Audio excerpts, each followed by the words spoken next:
Well, joining us now is the Wall Street Journal sports columnist Jason Gay. It's great to have you on. You've been writing some thoughtful columns about this topic, which has really captivated people this week. Welcome. Thank you for having me. It's funny. I see some people suggesting that now that the governor down there has injected himself into this whole process, what coach is going to want to be the head football coach at LSU now? It's a fair question, and I'm shocked to be saying this, but even by the traditional insane standards of modern college football, we have crossed a new threshold. This is now just, the train is fully off the tracks when you have something like that, where the governor effectively fired the athletic director of LSU live on camera, unbeknownst to the athletic director.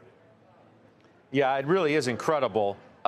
Because the governor obviously made the comment that he wasn't going to let the athletic director pick the next head football coach. So it's interesting. You really do think that this is an inflection point, that we are going to perhaps reassess how coaches are hired, fired, and how they're paid, especially at public institutions? For sure, and private ones too. I mean, listen, if you follow the game, you're aware of what's been happening over the last half dozen years, but you've had a situation now where college sports has stripped away any pretense of not being professional sport, especially in the big revenue sports like football and college basketball. And so now you have a situation where players are able to capitalize on name, image, likeness. They have unlimited job mobility with transfer portal, and you're seeing the effect of teams being able to basically change themselves overnight. At the same time, you have this 12-team playoff in college football. And what it's done, Scott, is it's created this new insanity, this impatience that even, again, by the traditionally impatient standards of big-time college sports is just wild. Teams like LSU is a 5-3 team. They had 3 losses to top 10 teams. This was not something, a complete disaster, but they just cannot bear the possibility of not being in the national conversation, and they felt they had to act in October.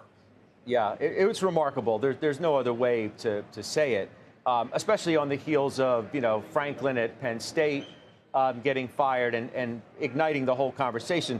One that, Nick Saban, the great football coach, some would argue maybe the greatest ever, certainly in the last 30 years or so, when he was on game day last weekend, he made the point that given everything that's happened in college sports, the boosters, the donors, now have way too much influence, and it's out in the open.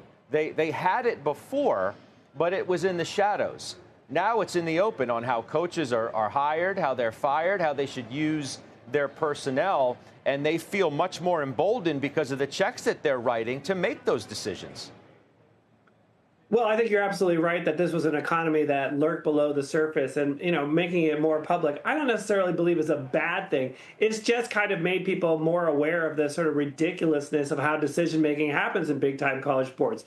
And Nick Saban won 7 national championships, but the smartest decision he may have made was to get away from this insane game a couple seasons ago and go play golf and talk on TV, because it is a completely different job to be a college football, college basketball, college coach of any kind in 2025 when you consider all the myriad issues that you have to deal with in terms of player compensation. You now have NCAA sanctioned revenue sharing, $20 million being split among colleges.